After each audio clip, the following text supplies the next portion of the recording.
Hello दोस्तों, आप सुन रहे हैं हॉरर स्टोरी फियर फैक्ट्स के साथ। आशा करता हूँ कि आप सब ठीक होंगे और आगे भी ठीक रहे। लेकिन कहते हैं ना, बुरे हादसे बताकर नहीं आते।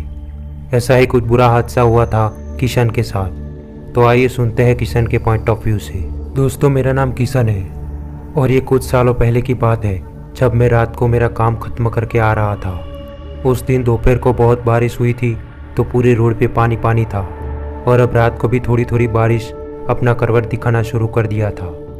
जब मैं अपना काम करके बस स्टैंड पर आया तो मैंने देखा कि पूरा बस स्टैंड सूना पड़ा है और एक भी पैसेंजर नहीं दिख रहा था।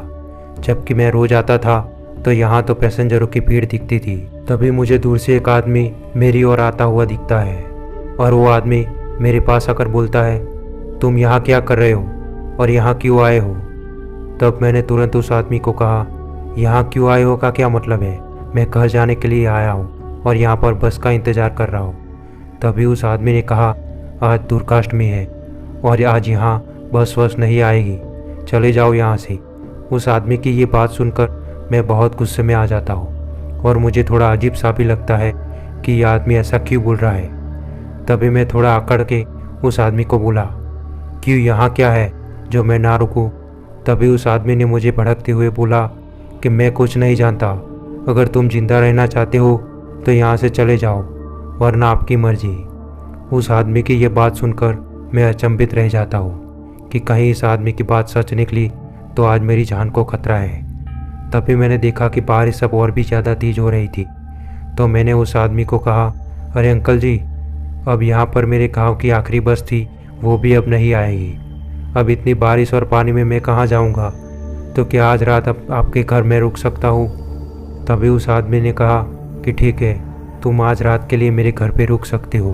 फिर वो आदमी मुझे अपने घर ले जाता है और हम दोनों उसके घर पे पहुँच जाते हैं। मैंने देखा कि उसका घर अंदर से बहुत बड़ा था और सुंदर भी था।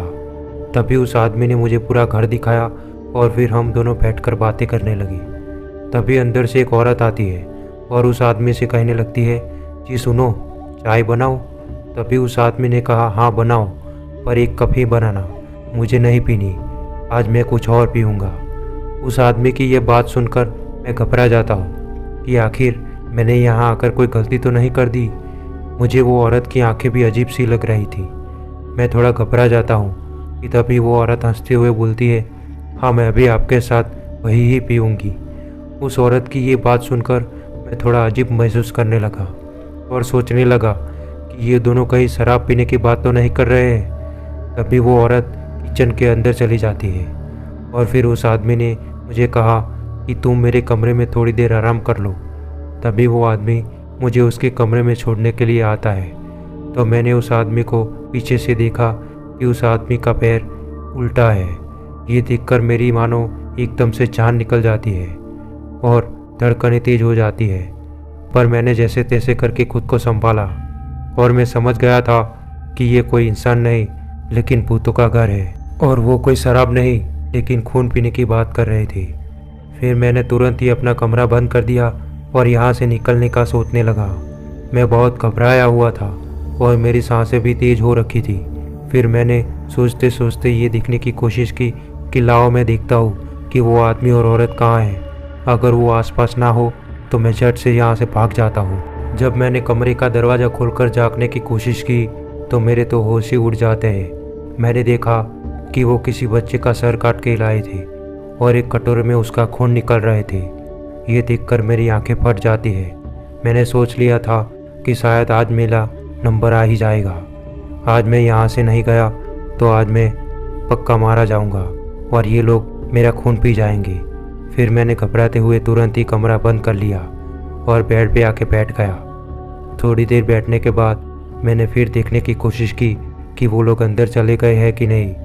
तभी मैंने देखा कि वो आदमी हाथ में कुल्हाड़ी लेते हुए मेरे कमरे की ओर आ रहा है और उस आदमी को इस ओर आते हुए देख मेरे पैरों तले ज़मीन खिसक जाती है और मेरे पैरों से ताकत खत्म हो जाती है और मैं वही धड़ाम से गिर जाता हूँ। पर मैंने जैसे तैसे करके दरवाज़ा बंद करने की हिम्मत न जुटाई, पर उस आदमी को नज़दीक आता हुआ देख मैं दरवाज़ा बंद नहीं कर पाया और मैं बेड के नीचे जाके छुप गया। मैंने बेड के नीचे से देखा कि वो आदमी मुझे ढूंढ रहा है और उसने कुल्हाड़ी को एक हाथ से पीछे छुपाया है, मानो कि मुझे वो धोखा देकर मारने वाला हो। उस कुल्हाड़ी में से खून भी टपक रहा था, मानो कि अभी भी किसी पे कुल्हाड़ी से वार किया हो। उस आदमी को पीछे मुड़ा हुआ देख मैंने उसको एकदम से पीछे से धक्का दिया और एकदम से उसके रूम का दरवाज़ा बाहर से बंद कर दिया और मैं दौड़कर मेन दरवाजे की ओर भागने लगता हूँ कि तभी वो औरत एकदम से मेरे आगे आ जाती है और मेरा गला पकड़ लेती है। अब उस औरत का चेहरा भयानक हो गया था, उसकी आंखें भी एकदम सफ़ेद हो गई थी। उसने मेरा गला दबाकर वो हवा में उड़ने लगती है। अब मेरी आंखें बंद हो रही थी और मैं लगभग जीने की उम्मीद छोड़ चुका था कि तभी मैंने मन ही मन बजरंगबली का नाम लेना शुरू कर दिया कि अचानक से वो उस औरत के हाथ कमज़ोर हो जाते हैं और वो ज़ोर ज़ोर से चिल्लाने लगती है। तब मैंने ज़ोर ज़ोर से बजरंगबली का नाम लेना शुरू कर दिया तो वो औरत मेरे से दूर भागने लगती है। यही मौका देखकर मैंने उन लोगों के घर का दरवाज़ा बाहर से बंद करके मैं बाहर दौड़ जाता हूँ और भागते भागते एक मंदिर के पास चला जाता हूँ। मैंने देखा कि वो मंदिर भी बजरंगबली का ही था, तो मैंने बजरंगबली के आके मत्था टेका और उनको शुक्रिया कहा कि प्रभु आज आपकी वजह से मेरी जान बच गई, वरना आज मैं मारा जाता। तो दोस्तों, आज की कहानी हम यही समाप्त करते हैं। अगर आपके साथ भी ऐसी कोई घटना हुई हो तो आप हमारी इंस्टाग्राम आईडी पे शेयर कर सकते हो। तब तक के लिए चैनल को सब्सक्राइब कर देना ताकि हमारे वीडियोस आपको सतर्क करते रहे। धन्यवाद।